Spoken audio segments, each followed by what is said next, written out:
तो अब हम बात करेंगे नेक्स्ट टॉपिक जो हमारा रहेगा वो रहेगा basic structure of Indian constitution. ये काफ़ी इंपॉर्टेंट रहता है और बिल्कुल कोर है ये हमारे संविधान के पॉइंट ऑफ व्यू से अगर हम देखें। मतलब बेसिक स्ट्रक्चर को सिंपल लैंग्वेज में अगर हम समझे तो एक आर्टिकल है, आर्टिकल 368। इस आर्टिकल के अंडर पावर है पार्लियामेंट के पास, power and procedure to amend the constitution of India, और ये पावर सिर्फ और सिर्फ पार्लियामेंट के पास है। अब अगर ये पावर पार्लियामेंट के पास है, ठीक है, तो ये यूनिटरी फीचर हुआ या फेडरल फीचर हुआ? यूनिटरी। यूनिटरी फीचर हुआ। ये समझ आ गया ना आपको यूनिटरी और फेडरल के बीच में क्या डिफरेंस होता है? हाँ जी सर।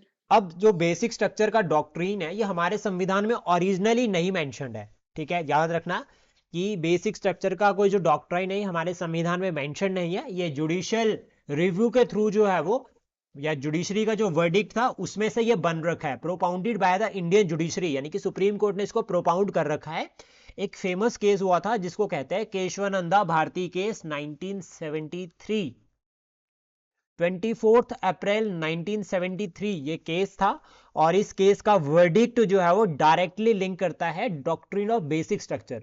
अब अगर हमें आंसर में डेफिनेशन लिखनी है रिगार्डिंग बेसिक स्ट्रक्चर तो हम इस केस को मेंशन करेंगे सबसे पहले। इंट्रोडक्शन में ही हम इस केस को मेंशन करेंगे अगर डॉक्ट्रिन ऑफ बेसिक स्ट्रक्चर से रिलेटेड आ रहा है। देन उसके बाद हम बताएंगे कि बेसिक स्ट्रक्चर जो है वो क्या कर रहा है, लिमिटेशंस लगा रहा है amending power of the parliament. मुझे बताओ कि ये जो कॉन्स्टिट्यूशन में अमेंड करने वाली पावर है ये हमने किसके संविधान से ले रखी है? ऑस्ट्रेलिया। पक्का? एक शायद सर। एक बार कंफर्म कर लेना इसको, ठीक है, कि ऑस्ट्रेलिया से हमने ये पावर ली है, साउथ अफ्रीका से। ये आपके लिए क्वेश्चन है, ठीक है, और आपको इसका आंसर भी बताना है। देन उसके बाद आर्टिकल 368 के अंडर मतलब ये कहा गया अब कि पावर तो दे रहे हो, ठीक है, आप एक तरह से संविधान को अमेंड करने की पावर पार्लियामेंट के पास दे रहे हो, लेकिन जुडिशरी ने ये कहा कि भाई ठीक है आपको बेसिक स्ट्रक्चर को नहीं इफेक्ट करना, यानी कि कुछ जो बेसिक जो प्रिंसिपल्स है हमारे संविधान के उनको नहीं छेड़ना है, वो वैसे के वैसे ही रहेंगे, ठीक है, ये याद रखना। और ये पूरा का पूरा कंसेप्ट है बेसिक स्ट्रक्चर का। देन उसके बाद वर्ड जो हमारा ये बेसिक स्ट्रक्चर है ये कहीं भी संविधान में मेंशन्ड नहीं है। ये स्टेटमेंट प्रीलिम्स में बनती है इस तरह की स्टेटमेंट्स, तो ये इंपॉर्टेंट है, ध्यान रखना कि बेसिक स्ट्रक्चर जो है वो हमारे संविधान में कहीं भी जो है वो ये वर्ड मेंशन नहीं है। तो जेनेसिस की हम बात करते हैं कि किस तरह से जो है वो ये डॉक्ट्रिन जो है वो बना, doctrine of the basic structure. तो सबसे पहले Supreme Court since independence has time and again reform and revise its stance on parliament power to amend the constitution. यानी कि सुप्रीम कोर्ट ने क्या किया है, Supreme Court time to time जो है वो देख रहा था कि किस तरह से पार्लियामेंट जो है वो अमेंडमेंट कर रही है संविधान में, और कहीं ना कहीं जो एवोल्यूशन है वो राइट टू प्रॉपर्टी से ही आता है। लेकिन हुआ क्या यहाँ पे कि जो फर्स्ट कॉन्स्टिट्यूशनल अमेंडमेंट हुई थी जिसके थ्रू राइट टू प्रॉपर्टी, या अगर हम बात करें कि जमींदारी सिस्टम को अबॉलिश किया गया था, अब यहां से एक पॉइंट तो क्लियर होता है कि फंडामेंटल राइट्स इफेक्ट हो रहे हैं, और कहीं ना कहीं ये माना जाता था कि फंडामेंटल राइट्स जो है वो मूल संरचना का भाग है, यानी बेसिक स्ट्रक्चर का भाग है। ऐसा जो है वो माना जाता था थ्योरी में, प्रैक्टिकली नहीं, अभी डॉक्ट्रिन नहीं बन रखा है। सुप्रीम कोर्ट को ये पता था, लेकिन सुप्रीम कोर्ट कर कुछ नहीं सकता था। क्यों? क्योंकि फर्स्ट कॉन्स्टिट्यूशनल अमेंडमेंट में जो है वो यहां पर कहा गया था 9th शेड्यूल को कि जो भी कानून 9th शेड्यूल में चल जाएगा वो जुडिशियल रिव्यू से बाहर है, तो सुप्रीम कोर्ट कुछ कर नहीं सकता था। तो यहां पे पहला केस आता है 1951 का जिसमें यह कहा गया है Shankari Prasad versus Union of India case. इसमें यह कहा गया कि Supreme Court held that the parliament under the article 368 has a power to amend any part of the constitution including fundamental rights. अब यह पता लग गया ना कि क्यों कहा था, क्योंकि सुप्रीम कोर्ट के पास पावर नहीं थी, जुडिशियल रिव्यू कर ही नहीं सकता था 9th शेड्यूल की वजह से। ये क्लियर?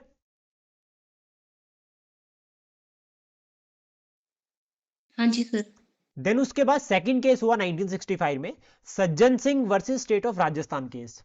अब इस केस में क्या हुआ, यहां पर Supreme Court agreed with its judgment in the Shankari Prasad case and held under the article 368 parliament could amend any part of the constitution, ठीक है, यहां पर है। लेकिन यहां पर क्या हुआ था कि however the concurring opinion by the justice Hidayatullah, M Hidayatullah, ये जस्टिस जो है वो प्रेसिडेंट ऑफ इंडिया भी बने हैं, ठीक है, याद रखना। इन्होंने क्या कहा था, इन्होंने कहा था कि जो पार्लियामेंट की जो पावर है ना, ये अनरिस्ट्रिक्टेड जो पावर है कि वो फंडामेंटल राइट्स को भी अमेंड कर सकते हैं, इसको रिस्ट्रिक्ट करना जरूरी है। इन्होंने इसके ऊपर जो है वो लिमिट लगाने की बात की गई थी, specially in case of fundamental rights, कि आप ऐसे राइट टू प्रॉपर्टी को नहीं ले जा सकते, आप फंडामेंटल राइट्स को इफेक्ट नहीं कर सकते हो, फंडामेंटल राइट्स को, ये बेसिक राइट्स हैं। तो यहाँ पर इस तरह से केस बना। देन उसके बाद नेक्स्ट उसके बाद केस आता है 1967 में, that is Golaknath versus state of Punjab case. यहां पर क्या हुआ, सुप्रीम कोर्ट ने, अब सुप्रीम कोर्ट यहां पर देखो 65 में ढूंढ रहा था, स्कोप ढूंढ रहा था कि उसको कैसे जुडिशियल रिव्यू करे, मतलब उसको पावर चाहिए थी, तो पावर का रास्ता ढूंढ रहा था। फाइनली क्या हुआ कि गोलकनाथ केस में पावर का रास्ता मिल गया, और हुआ यहां पर क्या कि शंकरी प्रसाद जो केस की जजमेंट थी उसको ओवरटर्न कर दिया सुप्रीम कोर्ट ने। और सुप्रीम कोर्ट ने यह कहा कि आर्टिकल 368 में only lay down procedure to amend the constitution and does not give the absolute powers. अब यहां पर क्या आता है, देखो सज्जन सिंह केस में जो है वो ये थोड़ा सा कंसर्न रेज कर दिया था कि भाई रिस्ट्रिक्शंस लगानी पड़ेगी, जो एब्सोल्यूट पावर है, अनरेगुलेटेड जो पावर है पार्लियामेंट के पास संविधान को अमेंड करने की, उन्होंने इंटरप्रिटेशन का स्कोप ढूंढ लिया। आर्टिकल 368 में कहा, उन्होंने पढ़ा आर्टिकल 368 को बहुत अच्छे से, और फिर वहां पर जो लिखा आ रहा था वो ये कि यहां पर लिखा था, it lay down the procedure to amend the constitution, not give absolute power to the parliament to amend any part of the constitution। तो जजमेंट हो गई चेंज। यहां तक समझ आ गया? देखना गेम हाँ कैसे चलती है बेसिक स्ट्रक्चर के रिगार्डिंग। फिर उसके बाद अब सरकार को ये पता चल गया, और ये सरकार ने भी पढ़ा आर्टिकल 368, उसको लगा कि नहीं नहीं ये सही बोल रहे हैं। फिर लेकिन सरकार ने क्या किया, यहाँ पे सरकार ने जो है वो गोलकनाथ जजमेंट थी उसको सप्रेस करने का रास्ता ढूंढा। उन्होंने कहा कि हम संविधान में अमेंडमेंट करेंगे, हम आर्टिकल 368 को ही अमेंड कर देंगे, और 24th अमेंडमेंट एक्ट आया, और उन्होंने आर्टिकल 368 में यहाँ पर इंक्लूड किया गया, parliament has power to take away any fundamental right. Plus साथ में यह भी कहा गया, it also made it obligatory for the president to give assent on all constitutional amendment bills send to him. देखो अब क्या होता है यहां पे कि सपोज दैट ये बिल जो है वो पार्लियामेंट लेकर आ जाती है आर्टिकल 368 को अमेंड करने का, जिसमें पावर एंड प्रोसीजर है, पावर और प्रोसीजर मेंशन्ड है, ऐसा बिल आ गया। अब प्रेसिडेंट के असेंट के बिना तो वो कानून बनना ही नहीं था। तो यहां पर इन्होंने एक प्रोविजन भी लेकर आई कि अगर कोई संविधान में अमेंडमेंट हो रही है तो उसके रिगार्डिंग प्रेसिडेंट को असेंट देनी ही पड़ेगी, ऑब्लिगेटरी होगा। तो मतलब चारों जो बॉक्सेस थे पूरे के पूरे, वो किसके फेवर में चले गए, पार्लियामेंट के फेवर में चले गए। अभी उसके बाद क्या होता है यहाँ पे, नेक्स्ट केशवानंद भारती केस आता है 1973 में। सुप्रीम कोर्ट सब कुछ समझ रहा था, सुप्रीम कोर्ट देख रहा था कि अब मैंने पहले तो प्रोसीजर के बारे में जो है वो इनको कह दिया कि प्रोसीजर मेंशन है, पावर नहीं, फिर उन्होंने पावर को ऐड कर दिया, अगर मैंने कुछ और बोल दिया तो ये फिर वो भी ऐड कर देंगे। तो सुप्रीम कोर्ट ने यहाँ पर कहा कि मैं आपकी इस बात को एक्सेप्ट करता हूं कि जो 24th कॉन्स्टिट्यूशनल अमेंडमेंट एक्ट है हम इसको एक्सेप्ट करते हैं, ठीक है। जो आपका गोलकनाथ केस है इसमें जो गोलकनाथ केस हुआ था यहाँ पे, इसमें जो है वो सुप्रीम कोर्ट ने एब्सोल्यूट पावर के रिगार्डिंग कहा था, तो एब्सोल्यूट पावर नहीं है, हम इस चीज को एक्सेप्ट करते हैं, हम बोलते हैं एब्सोल्यूट पावर है। सुप्रीम पार्लियामेंट क्या कर सकती है, किसी भी पार्ट को अमेंड कर सकती है। लेकिन सुप्रीम कोर्ट यहाँ पे कहता है कि ऐसा नहीं चलेगा कि आपको एब्सोल्यूट पावर मिलेगी, आप बेसिक स्ट्रक्चर को इफेक्ट नहीं कर सकते हो। हम एक ऐसा बेसिक स्ट्रक्चर बनाएंगे, हमारा ऐसा जो है वो लिस्ट प्रिपेयर करेंगे, आप अमेंडमेंट करो लेकिन आप इसको इफेक्ट मत करो, क्योंकि जब आप इसको इफेक्ट करते हो तो जो बेसिक फीचर्स है हमारे संविधान के वो भी प्रभावित होते हैं। तो फाइनली जो ये जजमेंट थी एक तरह से लैंडमार्क जजमेंट बनती है, और यहां से जो है वो बेसिक स्ट्रक्चर ऑफ डॉक्ट्रीन जो है वो बनता है, इंपॉर्टेंट रहेगा। तो यहां से दोनों का मान रह गया, एक तो पार्लियामेंट का भी रह गया और दूसरा कॉन्स्टिट्यूशन का भी रह गया, और सुप्रीम कोर्ट का भी रह गया, क्योंकि सुप्रीम कोर्ट ने जिस तरह से जो है वो इंटरप्रिटेट किया, और उन्होंने जो है वो जो 24th अमेंडमेंट एक्ट था उसको भी उन्होंने कहा कि ये वैलिड है, और अपना बेसिक स्ट्रक्चर का डॉक्ट्रीन भी दे दिया। देन उसके बाद क्या हुआ है कि 42nd अमेंडमेंट एक्ट 1976 आया, जो अभी रिसेंटली न्यूज में भी थी।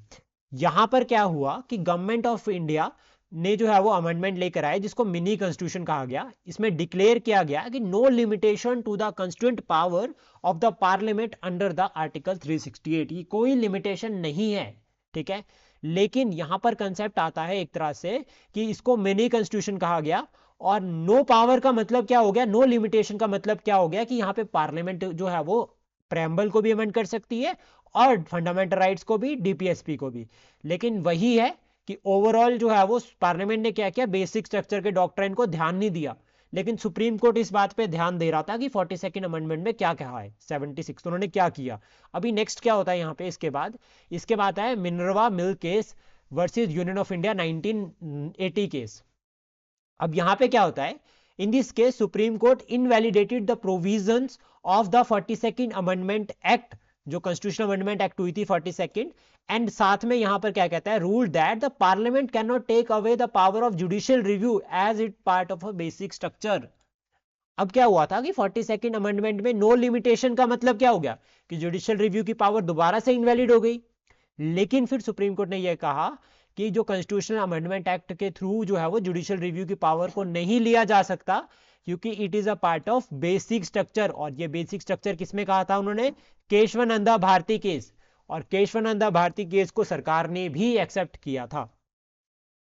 देन इसके बाद क्या होता है, यहां पे एक केस आता है, Waman Rao versus Union of India case 1981। अब इस केस को जो है वो also known as the doctrine of prospective overruling. अब यहां पर क्या होता है, कोर्ट डिसाइड करता है, decided that all the laws placed under the 9th schedule before the Kesavananda Bharati judgment can not be called into the question of violation of fundamental rights. ये बहुत इंपॉर्टेंट है। अब देखो यहां पर क्या आ रहा है, 1973 से पहले जितने भी केसेस होंगे, ठीक है, ध्यान से सुनना इसको, 1950 से लेकर 1973 के बीच के जितने भी केसेस हैं, उस पे अगर वो फंडामेंटल राइट से लिंक कर रहे हैं, यानी कि पार्लियामेंट ने जजमेंट्स दी, पार्लियामेंट ने अमेंडमेंट की, वो संविधान को इफेक्ट कर रही है, उनके ऊपर जुडिशियल रिव्यू नहीं होगा। लेकिन 1973 के बाद के जितने भी केसेस होंगे, चाहे वो 9 शेड्यूल में डालो, चाहे वो 10 शेड्यूल में रखो, कहीं भी रखो, उन पे जुडिशियल रिव्यू होगा। तो यहां पर अगेन पार्लियामेंट की बात भी रख ली और जुडिशरी ने अपनी बात को भी मनवा लिया पार्लियामेंट से। तो इसमें बेसिक स्ट्रक्चर का डॉक्ट्रिन और ज्यादा स्ट्रांग हो गया। Then finally Indira Sawhney case आता है। इसमें जो है वो आपका 1992 में अगर हम बात करें, इसको मंडल केस भी कहा गया है। और इसमें सुप्रीम कोर्ट कहते हैं कि रूल ऑफ लॉ जो है वो बेसिक स्ट्रक्चर का पार्ट है। देन उसका नेक्स्ट आता है आपका किहोथो होलन केस, 1993 में ये केस हुआ था। और इस केस को जो है वो एक तरह से popularly known as defection case, जिसमें सुप्रीम कोर्ट ने ये कहा था कि free fair election, sovereign democratic republic structure जो है वो बेसिक स्ट्रक्चर का पार्ट है। पूरे जितने भी केसेस आप पढ़ोगे, ठीक है, ध्यान रखना, ये सारे केसेस की लिस्ट है, इसमें लर्न कर लेना इसको प्रॉपर तरीके से। सारे केसेस में फंडामेंटल राइट्स को बेसिक स्ट्रक्चर का नहीं कहा गया है। जो फंडामेंटल राइट से मिल रहा है, right to equality, right to religion, secularism, ठीक है, सोशलिज्म, ये सभी बेसिक स्ट्रक्चर का पार्ट है, फंडामेंटल राइट्स नहीं। जो फंडामेंटल राइट से मिल रहा है वो बेसिक स्ट्रक्चर का पार्ट है। SR Bommai case versus Union of India case, यहां पर फेडरलिज्म, सेकुलरिज्म और डेमोक्रेटिक वैल्यूज को जो है वो, डेमोक्रेसी को जो है वो यहाँ पे बेसिक स्ट्रक्चर का जो पार्ट कहा गया है। फिर उसके बाद आता है कि which features of the constitution constitutes the basic structure. तो यहाँ पे कुछ लिस्ट जो है वो सुप्रीम कोर्ट ने देन फाइनली प्रिपेयर करी, जिसमें सुपरमेसी ऑफ द कॉन्स्टिट्यूशन को कहा गया है, सॉवरेन डेमोक्रेटिक रिपब्लिक जो नेचर है उसको कहा गया है, पॉलिटी जो हमारी डुअल पॉलिटी है वो बेसिक स्ट्रक्चर का पार्ट है, सेकुलर करेक्टर जो है वो बेसिक स्ट्रक्चर का पार्ट है, सेपरेशन ऑफ पावर्स जो है वो बेसिक स्ट्रक्चर का पार्ट है, federal character of the constitution ये भी बेसिक स्ट्रक्चर का पार्ट है, unity and integrity of the nation also basic structure का पार्ट, वेलफेयर ऑफ स्टेट यानी कि जो सोशल इकोनॉमिक वेलफेयर प्रमोट करना है वो भी बेसिक स्ट्रक्चर का पार्ट है, जुडिशियल रिव्यू भी बेसिक स्ट्रक्चर का पार्ट है, parliamentary system, rule of law, harmony and balance between the fundamental right and directive principles ये भी बेसिक स्ट्रक्चर का पार्ट है, principle of equality, fair and free and fair elections, independence of judiciary, integrated judiciary, limited power of the parliament to amend the constitution, ये सभी जो है वो basic structure का पार्ट है। पूरी लिस्ट जो है वो आती है जो इंक्लूड होती है बेसिक स्ट्रक्चर में। देन उसका सिग्निफिकेंस की अगर हम बात करें कि क्या सिग्निफिकेंस रहता है फिर बेसिक स्ट्रक्चर का, तो सबसे पहला सिग्निफिकेंस रहता है कि कॉन्स्टिट्यूशनल जो आइडल्स है उनको प्रमोट कर रहा है बेसिक स्ट्रक्चर। जैसा कि बेसिक जो अगर हम बात करें एक तरह से रिप्रेजेंटेटिव फॉर्म ऑफ गवर्नमेंट, तो रिप्रेजेंटेटिव फॉर्म ऑफ गवर्नमेंट जो है वो फ्री एंड फेयर इलेक्शन के थ्रू प्रमोट होती है, तो ये भी एक जो है वो कॉन्स्टिट्यूशनल आइडल है जिसको प्रमोट कर रहा है। Maintains supremacy of the constitution, अब हम इसके लिए एग्जाम्पल लिख सकते हैं कि फॉर एग्जाम्पल है कॉन्स्टिट्यूशनलिज्म तभी पॉसिबल है जब कॉन्स्टिट्यूशनल वैल्यूज को, कॉन्स्टिट्यूशनल जो लॉज एंड रेगुलेशंस उसको फॉलो किया जाएगा। अब उसको फॉलो करने के लिए जो प्रिंसिपल अप्लाई होता है वो doctrine of basic structure apply होता है, क्योंकि जब हम उनका ध्यान नहीं रखेंगे प्रॉपर इम्प्लीमेंटेशन के लिए कि कोई पॉलिसी किस तरह से इम्प्लीमेंट हो रही है, इफेक्ट तो नहीं हो रहा है, तो वो सभी इंक्लूड होता है सुप्रीम, और ये सभी बताता है कि संविधान जो है वो सुप्रीम है।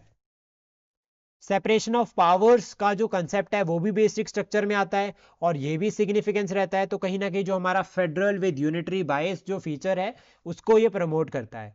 उसके बाद यहाँ पर प्रोटेक्शन ऑफ फंडामेंटल राइट्स, ये बहुत इंपॉर्टेंट रहता है कि फंडामेंटल राइट्स को प्रोटेक्ट करता है बेसिक स्ट्रक्चर का डॉक्ट्रिन। और सबसे इंपॉर्टेंट बात कि हमारा संविधान एक लिविंग डॉक्यूमेंट है, वो क्लियरली पता चलता है बेसिक स्ट्रक्चर के थ्रू, क्योंकि इसको अमेंड नहीं किया जा सकता। क्रिटिज्म भी आता है कि regarding doctrine of basic structure, तो सबसे पहला जो ग्राउंड रहता है वो रहता है कि inconsistent with the principle of separation of power.